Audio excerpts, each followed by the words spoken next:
من الشيطان اللعين الرجيم بسم الله الرحمن الرحيم الحمد لله رب العالمين الصلاة والسلام على سيد الأنبياء والمرسلين خاتم النبيين بالقاسم محمد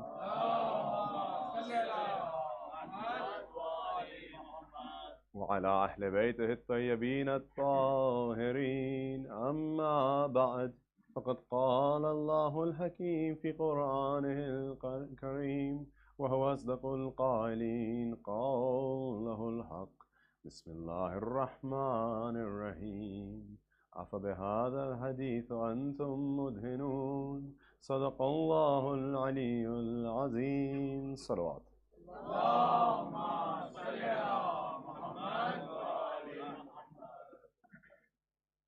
I was told that because it's 11th Muharram to expect a few less people, and that's normally the trend everywhere you go. On the 11th of Muharram, there's less people in the majlis.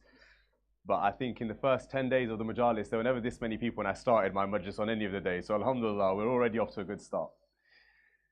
Today, we're not following the same series we did for the first 10 days. Today and tomorrow, we're going to be speaking on two topics that I've chosen because they matter to me personally. They're two topics that I feel very strongly about myself. Today, inshallah, we'll look at our connection with the Holy Quran, the word of Allah subhanahu wa ta'ala. And tomorrow, inshallah, we'll look at the relationship between a child and their parent. Both from the perspective of the child and from the perspective of the parent. Normally, parents get very happy and they think he's going to sit there and tell my child how to behave and how to do it. I will, inshallah, but I'll also be speaking to the parents about how to address your children, how to look after them. You'll notice today the khutbah I recited, it was much shorter than the one I usually recite, and that's because time is not with us today. So inshallah, we'll speed on. Allah subhanahu wa ta'ala in the Holy Quran, He asked the question, أَفَبِهَذَا الْحَدِيثَ أَنْتُمْ مُدْهِنُونَ? Do you take these words lightly? Do you take them as though they don't matter? Do you take them as though they're not important? You say, Ya Allah, of course not. This is the Holy Quran. This is the word of Allah. This is your divine guidance, your divine book. But in truth, we do take the Quran lightly. In truth, we don't give the Quran its true value. We don't appreciate the Quran the way we should. The beauty of the Quran, unrivaled and unparalleled. But we don't use it the way we should use it. We don't take from it the way we should take from it. It becomes a book we pick up in Ramzan and we put down in Shawwal. It becomes something where we simply make sure we complete it once, so we make sure our children complete it once, and then after that, khair. Make sure your children complete it. Make sure they learn to read the Arabic and have them read the Arabic. It's good. It has ta'sir, it has effect, it has an impact. But this isn't just words. They're not just a nice melody for you to hear. No. The Quran is a beautiful thing, but it's also a great lesson. It's a guidance. Allah subhanahu wa ta'ala, He describes the Holy Quran to us as what? A guidance again and again and again. He didn't just give us this Holy Quran as a checkbox exercise. There's certain things in Islam where you can consider them to be like a checkbox exercise. You can consider them to be like I've ticked this and I've done my hujjah, I've done my duty. One of those is, for instance, Imam Hussein alayhi salam calling out, Hal min nasirin yansurna. Did he actually want somebody to come and help him? Did he think somebody was coming? No, he knew nobody was coming. But he had to complete his duty. Check that box to say, Ya Allah, I did this. Allah subhanahu wa ta'ala, in the same way, He checks certain boxes. Allah subhanahu wa ta'ala, in the same way, He will do some things just so that we can say, you know what?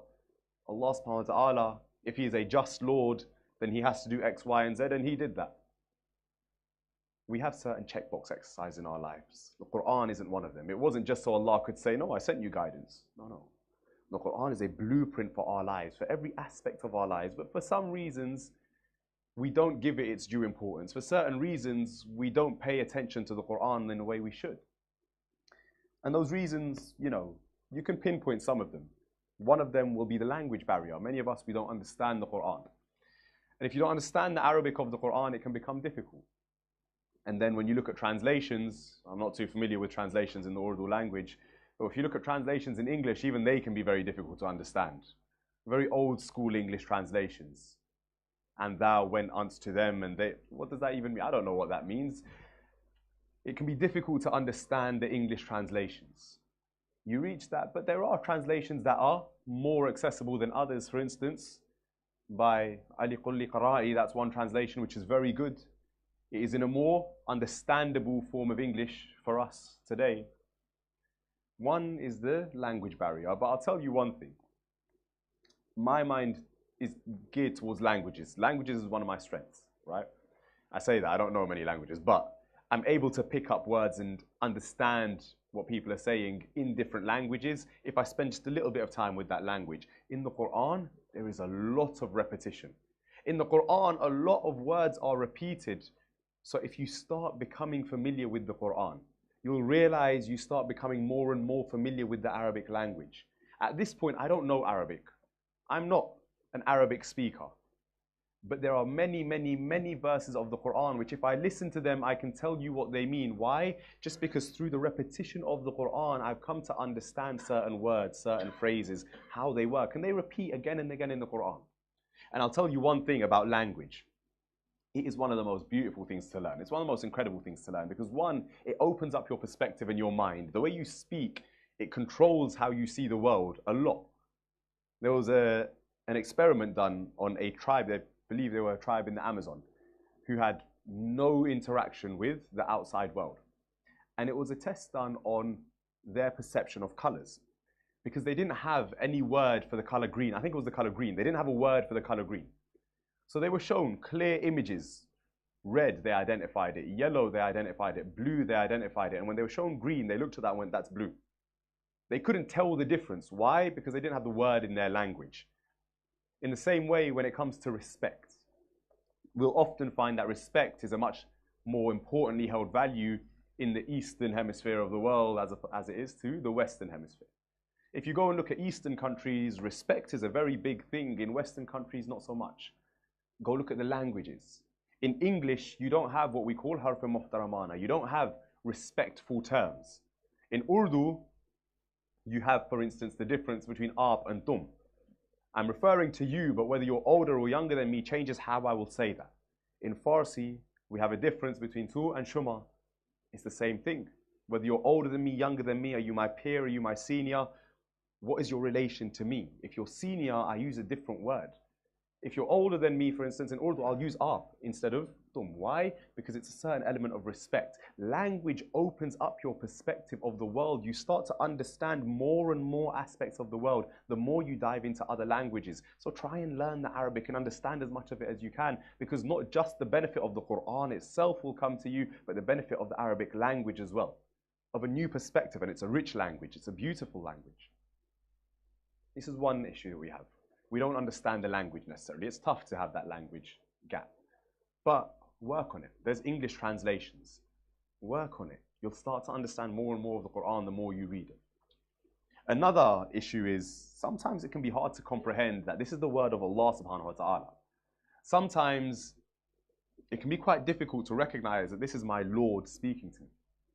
It can seem like when you hear a verse of the Holy Quran recited from the minbar, it can seem like this is something that, say, Zaki Rizvi said. Or if Maulana Zul Qadr, who was reciting here for the first 10 days of Muharram, said it, you might think, oh, he said it.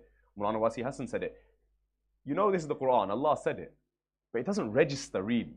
It doesn't really connect that this is the words of my Lord. You look at who has recited it and you think of them as the ones who have said it.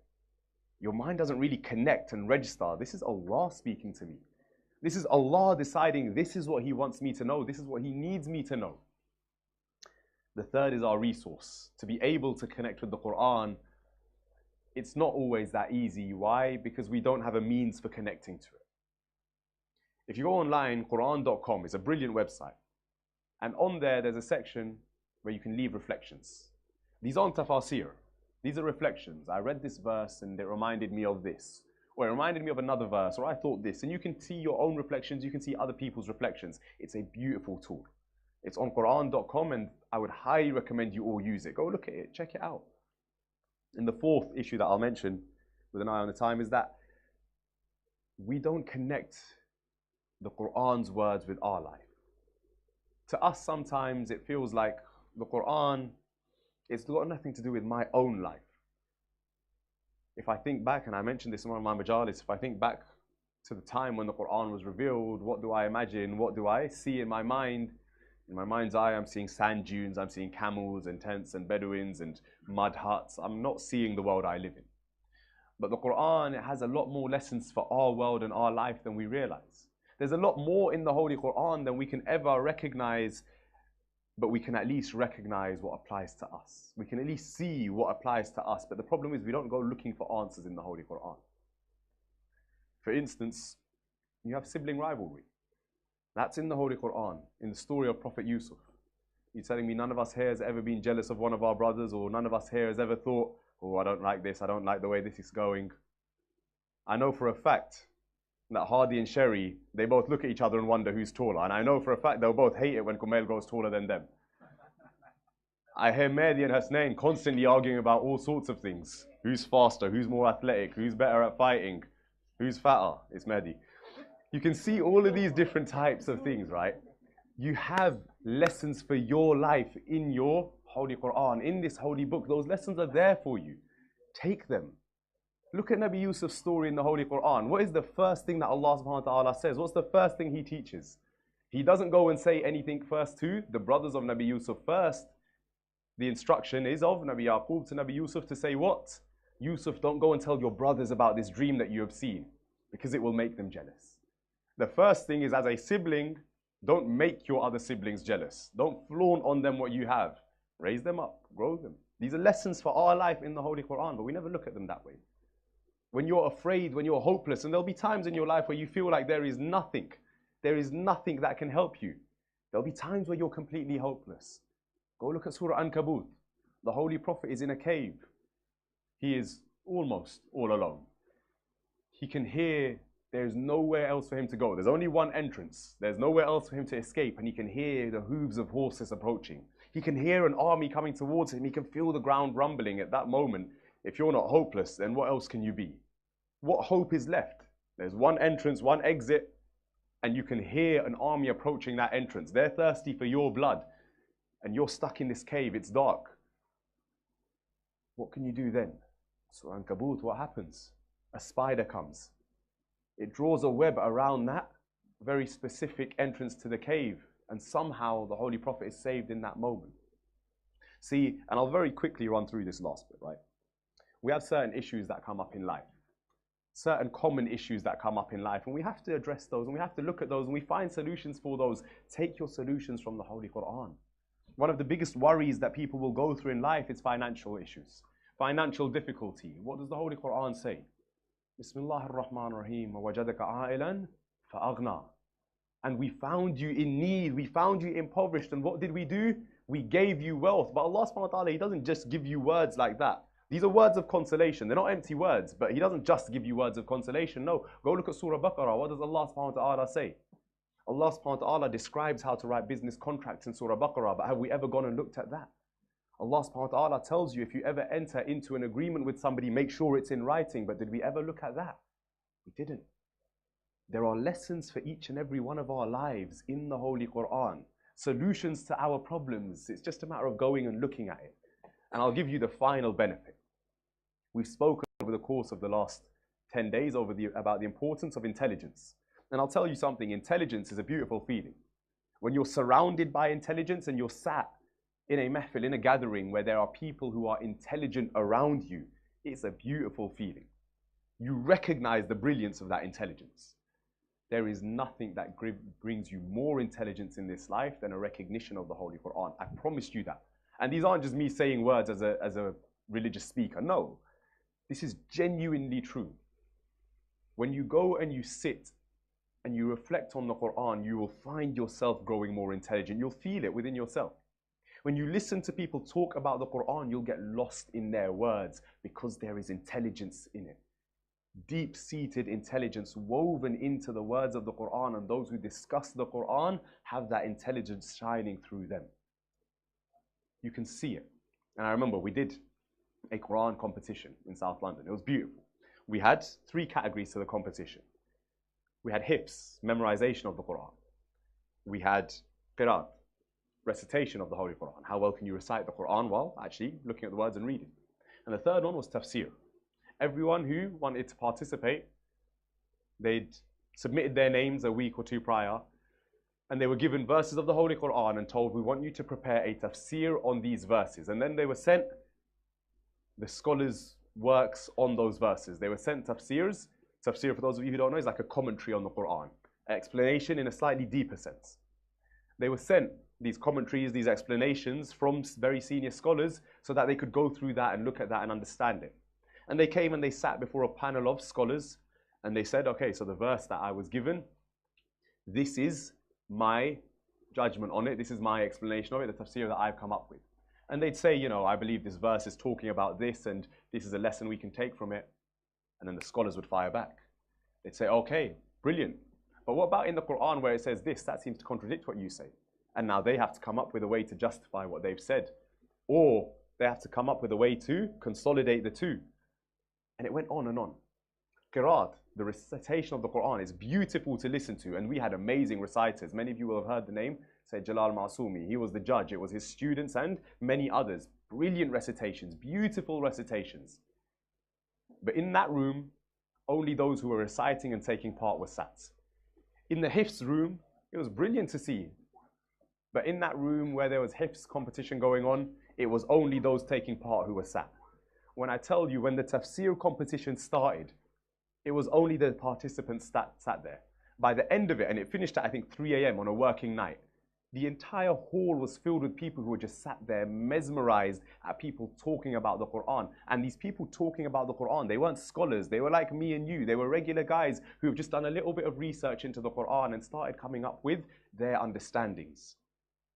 You find intelligence in the Quran like you can't find anywhere else. If you want to become intelligent, go read the Holy Quran.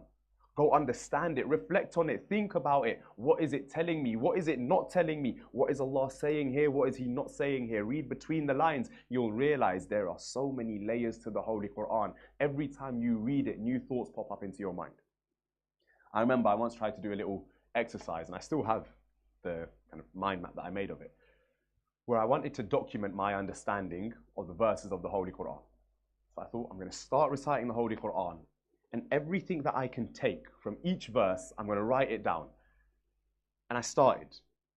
And I never ever got past the first verse of the first surah. I never ever got past the first verse of Surah Al-Fatiha. Why? Because more and more just kept coming to me. Every time I'd read it, I'd think of something else. Again and again and again, more and more kept coming to me. And then when I was going about daily life, right, there'd be times where I'm having conversations. And constantly in every conversation, my mind just keeps going back to the same thing. Why? Because there's knowledge from that I'm using in my conversations with my colleagues at work. There's knowledge in that I'm using with clients at work. There's knowledge in that I'm using with my friends, non-Muslim and Muslim alike. There's things that I'm taking which I never ever considered until I sat down and looked at the words of the Holy Quran, tried to reflect on them, try to understand them. When Allah subhanahu wa ta'ala in the Holy Quran says, Bismillahir Rahmanir Rahim, Afa bihadha al-hadith antum mudhinun, do you take these words lightly? I can say, Ya Allah, no, I don't.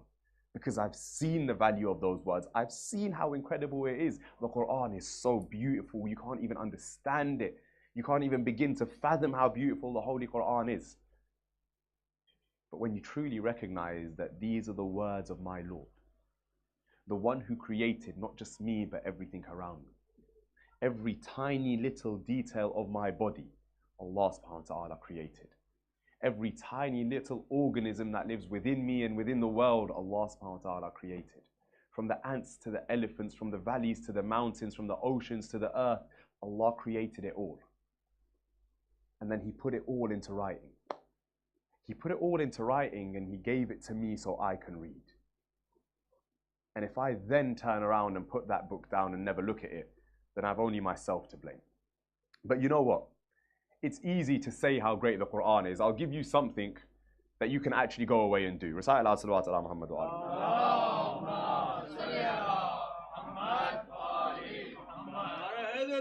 Right. The first thing is go and look at Quran.com and go and look at the reflections. That's one thing you can do. The second thing, and I'll set this for the olders and the youngers alike in the room. You often hear in Masaib that the head of Aba Abdullah al-Hussein recited the Holy Quran as he was atop the spear. Imam Hussein Islam's head is on top of the spear, severed from his body, reciting the Holy Quran. What was he reciting? Surah Al-Kahf, the story of the cave and those hidden in the cave. This is one of the secrets of the Quran as well, the story of the cave. Where are they now?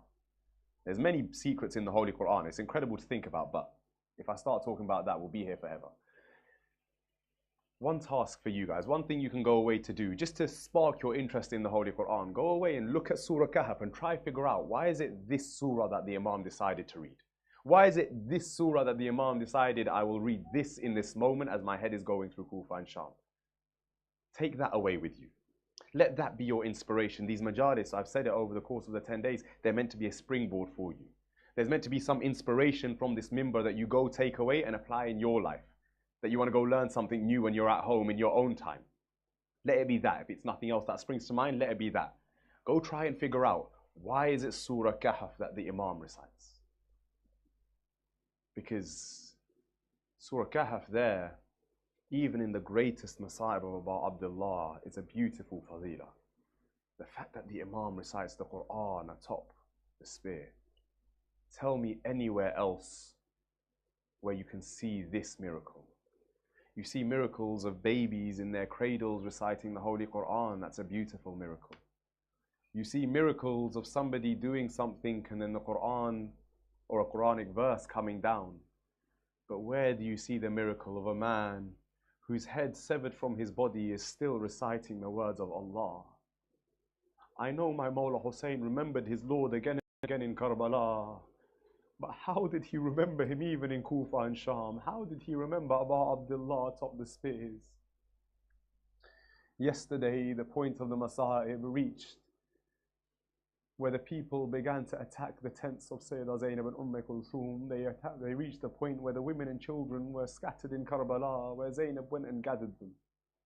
I found today a narration from Lady Fatima, the daughter of Imam Hussein alayhi salam, one of the daughters of our Imam by the name of Fatima. She narrates this herself. She says, I was running from tent to tent where a man came to me. I had a gold anklet around my ankle. She says, the man, he said to me, I must take it off. She says, the man went to steal it. But as he went to steal it, I saw tears coming from his eyes. He was weeping profusely. So I said to him, tell me, why are you weeping? He says, how can I not weep when I am stealing from the daughters of Zahra? She looks at them and she says, why do you stand there and weep over what you are doing? Why do you not just leave me instead? Why must you steal from me? The man looks at her and he says, I know that if I don't take it from you, there are thousands of men out there. One of them will steal it from you. So it must be me to take it before one of them comes instead. This is the family of Ahlul Bayt. The armies of Yazid know exactly what they are doing. They know exactly who this is, but still they continue. They plunder, they loot, they steal. The point comes now where Umar as-Sa'd, he sends the heads of the Shuhada forward. We often hear that they all set off together, the women, the children, and the heads on the spears. But the heads on the spears didn't just set off in that moment. On the night of Sham-e-Ghariba, before the heads were prepared, or before the women and children were prepared, Umar as-Sa'd, he turns to all the soldiers who have their heads on the spears and he tells them, go. Go parade their heads through the streets of Kufa one time. Go let the people see and then bring them back. They're brought back the next day. 11th of Muharram arrives, the day we remember today. Now, the ladies, the women, the children, they are preparing to leave. There comes a point where the camels are lined up. The women stand in front of them. Whenever one of the Shuhada went to mount their horses, either Hussein or Abbas would help them up. The point comes now where Abu Abdullah stood alone in Karbala. In that moment, Zainab helped him onto his Zuljanah, but now Zainab stands there. She remembers Medina when she left her house to finally enter her carriage and leave. In that moment, Akbar rushed forward.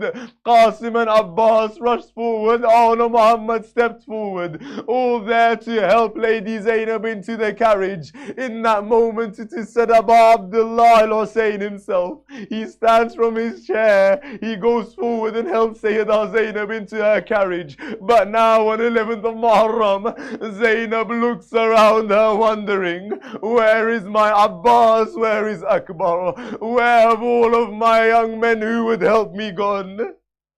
In that moment, an ill, a frail, a weakened Sajjad steps forward. He says, my auntie Zainab, let Sajjad help you up onto the horse. Sayyidah Zainab is helped onto the horse. She is able to sit properly on the camel, rather. She is able to sit properly on the camel. But now the attention turns to Sakina. Sakina stands there looking up at this great camel, wondering how she will sit on it. Sajjad lifts her up, places her on the back of the camel. In that moment it is narrated, Sakina, as Sayyid Sajjad placed her on the camel and began walking away, she called out after him. She says, my brother Sajjad, come back. Sajjad, I am too scared. I don't want to sit here alone. The camel is high. Sakina is small. She says, Sajjad, help me. I cannot sit on this camel alone, for I will fall from the camel.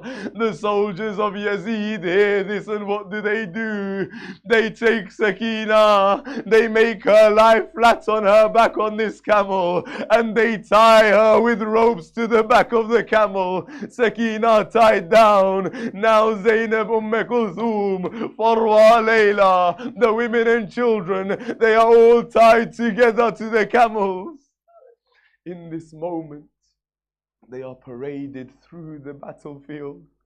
Paraded through the battlefield as they are getting ready to leave. But as they get ready to leave, there is one point. Many narrators narrate this moment. They say the moment where the camel of Zainab reaches the body of Abu Abdullah, she calls out, Ya Rasulallah, this is my Hussein. Look what they did to my brother. They have left him here in Karbala. The final line of Masai. As the women and children were ready to move on, the heads had returned from Kufa to be paraded with the women and children alongside them. In that moment, every soldier who had killed somebody in Karbala began counting and looking for the people that they had killed and they had struck. At one point, Hormala steps forward. He says, wait, where is the child that I killed? Where is Hussein's 6-month-old Asghar? In that moment, somebody turns around. They say, I saw Hussein. After you killed his Asghar, he went behind his tents. He stayed there for a long while. When he came back, Asghar was not with him. Go somewhere behind there. Asghar must be buried. So what do?